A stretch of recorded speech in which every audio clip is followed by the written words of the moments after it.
అనంతపురం జిల్లాలో ప్రభుత్వ వైద్య కళాశాలలోని పోస్ట్ గ్రాడ్యుయేట్లు జూనియర్ డాక్టర్లు నిరసనకు దిగారు. కోల్కతాలో మహిళా వైద్యురాలపై జరిగిన హత్యాచార ఘటనను తీవ్రంగా ఖండించారు. మహిళా వైద్యులకు రక్షణ కరువైందని, వైద్యుల రక్షణ చట్టాన్ని వెంటనే అమలు చేయాలని డిమాండ్ చేశారు. ఇక నిరసనలో పాల్గొన్నారు.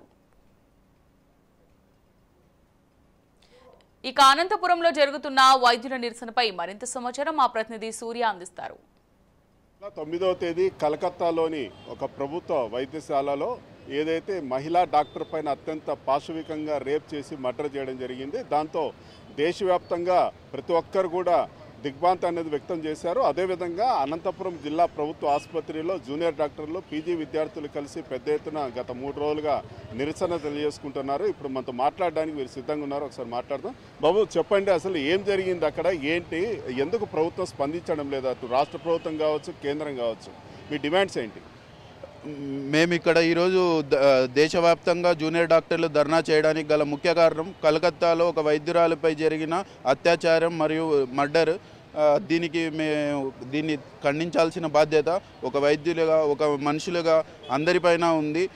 ఈ సమయంలో వాళ్ళ కుటుంబానికి మేము ప్రగాఢ సానుభూతి తెలియజేస్తున్నాం. అలాగే ఈ సమయంలో మాకు న్యాయం కావాలనేసి, ఒక సిబిఐ ఎంక్వైరీ వేయాలనేసి, ట్రాన్స్పరెంట్ ఇన్వెస్టిగేషన్ జరగాలనేసి, వితిన్ 48 అవర్స్లో మాకు రాష్ట్ర ప్రభుత్వ, కలకత్తా రాష్ట్ర ప్రభుత్వం అయితే ఏమి, మన రాష్ట్ర ప్రభుత్వాలు అయితే ఏమి, కేంద్ర రాష్ట్ర ప్రభుత్వాలు అయితే ఏమి, వారి నుంచి మాకు డాక్టర్లకి రక్షణ కల్పించడానికి ఒక చట్టాలు తేవాలనేసి, పైగా ఈ 78 ఏళ్ళు వచ్చిన స్వతంత్ర భారతంలో ఇంకా ఇలాంటివి నిర్భయ, దిశ ఘటనలు ఇంకా ఇలాంటివి జరుగుతుంటే ఎప్పటికీ మనం కళ్ళు తెరుస్తాం? ఎప్పటికి మనం చట్టాలు చేస్తాం? మనం ఎన్ని చట్టాలు చేసినా ఇలాంటివి జరుగుతూనే ఉన్నాయి.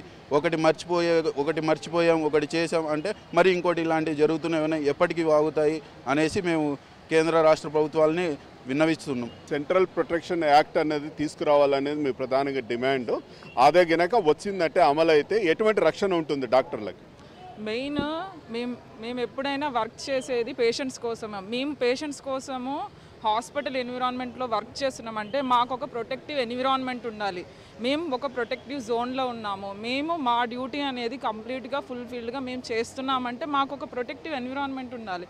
కానీ ప్రజెంట్ సిచ్యువేషన్లో మాకు ఎన్విరాన్మెంట్ లేదు, మాకు అసలు ప్రొటెక్షనే లేదు. అంతెందుకు, అక్కడి వరకు ఎందుకు, ఇప్పుడు మా హాస్పిటల్లోనే తీసుకోండి, ఒక అనంతపూర్ గవర్నమెంట్ జనరల్ హాస్పిటల్లో తీసుకోండి, ఒక క్యాజువాలిటీకి వెళ్ళండి, ఒక ఏఎంసీకి కానీ పిఐసికి కానీ వెళ్ళండి, ఎంతమంది అటెండర్స్ ఉంటారు, రోజుకి ఎన్ని గొడవలు అవుతాయి, ఎన్ని అటాక్స్ జరుగుతున్నాయి. మా మీదనే చాలాసార్లు అటాక్స్ జరిగింది, వర్బల్గా కానీ ఫిజికల్గా కానీ అటాక్స్ జరిగాయి. ఇది మేము దీన్ని మాకు కంప్లీట్ ఒక ప్రొటెక్షన్ యాక్ట్ కానీ వచ్చేంత వరకు కానీ దీన్ని మేము వెనక్కి తీసుకోము. గవర్నమెంట్ నుంచి మాకు రెస్పాన్స్ రావాలి. ఇంతవరకు ఇది జరిగింది 9th, కానీ ఇంతవరకు ఏ గవర్నమెంట్ కూడా స్పందించలేదు. ఇటు సెంట్రల్ గవర్నమెంట్ స్పందించలేదు, స్టేట్ గవర్నమెంట్ కానీ స్పందించలేదు. అదే ఇలాంటి ఘటన కానీ పొలిటీషియన్ వాళ్ళ డాటర్కో, అదే ఏదో పెద్ద ఉన్న వాళ్ళ డాటర్కి కానీ అయితే ఇలానే ఉంటుంది ఆ సిచ్యువేషన్. అంటే ఒక common man daughter, common people డాటర్కి జరిగింది కాబట్టి ఇది ఇలా జరుగుతుంది. కానీ ఇప్పటి నుంచి మేము సహించము. అంటే డాక్టర్ అంటే ఎప్పుడు మాకు నేర్పించింది ఏంది? సహనంతో ఉండాలని మాకు నేర్పించారు. ఇన్ని రోజులు మేము దాన్నే పాటించాం. కానీ ఇక ముందు అలా ఉండదు. ఒక డాక్టర్లో సహనం అనేది కోల్పోతే ఎలా ఉంటుందో దేశం ఇప్పటి నుంచి చూస్తుంది. ఇది ఒకరికి సంబంధించిన సమస్య కాదు, ఇది దేశంలో ప్రతి డాక్టరు ఎవ్రీడే ఫేస్ చేస్తుంది. ఈరోజు వెలుగులోకి వచ్చింది. మా వాయిస్ ఏమైతే ఉందో అది అందరికీ రీచ్ అవ్వాలని మేము కోరుకుంటున్నాం. మీడియా కూడా, ఇంకా వేరే ఆర్గనైజేషన్స్ కూడా మాకు అందరికీ సపోర్ట్ ఇచ్చి మా వాయిస్, మా డిమాండ్స్ అనేది ప్రజల్లోకి తీసుకెళ్ళాలి. ఎందుకు ఇలా మేము డిమాండ్ చేస్తున్నాం, దానికి ఏంటి, రోజు ఎలా జరుగుతుంది, మేము ఏం సఫర్ అవుతున్నాము, ఇవన్నీ ప్రజల్లోకి వెళ్ళాలి. అదే మా డిమాండ్. ప్రజల్లోకి వెళ్ళి గవర్నమెంట్ అనేది మాకు ఒక ప్రొటెక్షన్ యాక్ట్, సీసీ ఫుటేజెస్ కానీ, లేడీ డాక్టర్కి స్లీపింగ్ రెస్ట్ తీసుకోవడానికి 2-3 అవర్స్ రెస్ట్ తీసుకోవడానికి ఒక రెస్టింగ్ రూమ్ లేదు, మాకు వాటర్ ఫెసిలిటీ లేదు, వాష్రూమ్ ఫెసిలిటీ లేదు, నైట్ డ్యూటీ చేసి వెళ్ళేటప్పుడు సెక్యూరిటీ లేదు మాకు. ఇలాంటి ఎన్విరాన్మెంట్లో మేము వర్క్ చేస్తున్నాము. ఎంత హారిబుల్గా ఉంటుంది. ఒక సాఫ్ట్వేర్ ఎంప్లాయీని తీసుకోండి, మళ్ళీ డాక్టర్ అంటే నోబెల్ ప్రొఫెషన్, అలాంటి నోబెల్ ప్రొఫెషన్ని మీరు ఎంత ప్రొటెక్ట్ చేస్తున్నారు అనేది ప్రతి ఇండియన్ ఆలోచించాలి. ఇప్పుడు ఇండిపెండెన్స్ డే జరుపుకోవడం కాదు, మనం ఎంత ఇండిపెండెన్స్గా మనం తిరుగుతున్నామో మనల్ని ప్రొటెక్ట్ చేసే డాక్టర్కి మనం ఎంత ప్రొటెక్షన్ ఇస్తున్నాం, ఎవ్రీ ఇండియన్ ఇది థింక్ చేయాలి. మీరు చెప్పండి, ఇందులో వచ్చేసి పెద్దల హస్తం ఉంది అన్నట్టు అనుమానాలు ఉన్నాయి. ఎవరో ఒక వ్యక్తిని తీసుకొచ్చారు ఈ నేరం నేనే చేశానని, అతని మీద కూడా చాలా అనుమానం ఉన్నాయి. ఇట్లా గినక తీసుకుంటే పశ్చిమ బెంగాల్ ప్రభుత్వం కూడా స్పందన లేదు, కేంద్ర స్పందన లేదు. ఇదే గినక కొనసాగితే భవిష్యత్తులో మీ ఉద్యమాన్ని ఎలా తీసుకెళ్తారు? See, this is not about government politics, adi jarugtundi, kani what we are fighting about is female societies like that covering up. Now the doctors were sitting in Calcutta, when they were sitting on strike they were attacked, whole hospital was destroyed, emergency destroyed, patient meeda attack chesaru. Just doctors resident meeda attack chesedi, aa ammai champesedi, rape chesedi kaadu. They destroyed the hospital property, patients మీద కూడా అట్లా చెప్పారు. అంత అన్యాయం ఉంది, అందరికీ తెలుసు, videos ఉన్నాయి, నేనే చెప్పేది కాదు ఇది. సో అందరూ నిలబడుకోవాలి, నడుచుకోవాలి మనతో. మనం ఇప్పుడు పేషెంట్ సేవ్ చేశాను, ఇప్పుడు సేవ్ డాక్టర్స్, ఆ పేషెంట్స్ మనం కాపాడించాలి. That is our appeal to every one. Now it's time to help us. Common people should save doctor now. ఇప్పుడు స్టాండ్ తీసుకునే టైం వచ్చింది, అది తీసుకోవాలి.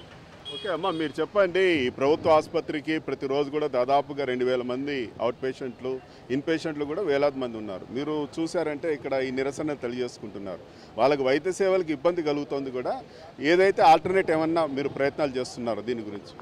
ఇప్పుడు ఓపీకి వచ్చే ప్రజలకు కానీ ఎమర్జెన్సీలోకి వచ్చే ప్రజలు కానీ ఎటువంటి ఆటంకం జరగకూడదు, వాళ్ళకి ఎటువంటి సర్వీసెస్ అనేటివి ఆగకూడదని చెప్పేసి ఇంతవరకు మేము ఎమర్జెన్సీ సర్వీసెస్ని బైకాట్ చేయలేదు.